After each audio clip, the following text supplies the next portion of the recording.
एरवी मे महिन्याच्या तप्त उन्हाळ्यात सोलापूर जिल्ह्यामध्ये उजनी धरणातील पाणीसाठा रसात तळाला जातोय। धरणातून पाणी मिळणं कठीण होतं, परंतु यंदा प्रथमच वळवाच्या जोरदार पावसामुळे धरणात एकाच दिवशी 2% म्हणजे 1 TMC पाणी वधारलंय। धरणाच्या इतिहासात मे महिन्यात पाणी फस्त होण्याऐवजी वधारत असल्याचं सुखद चित्र प्रथमच पाहायला मिळत आहे।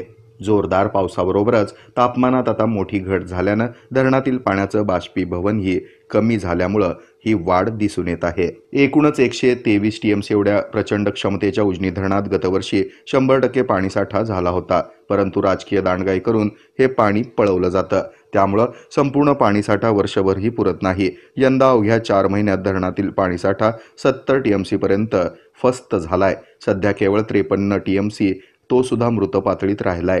मृत पातळीतील 10.81 TMC पाणीसाठा आता वापरण्यात आलाय। सध्या चालू असलेल्या मे महिन्यात धरणातील पाणीसाठ्याची स्थिती विचार करण्यासारखी असतानाच सुदैवानं गेल्या काही दिवसांपासून पडणाऱ्या वळवाच्या पावसामुळे उजनी धरणाला आधार मिळालाय, हे मात्र नक्की।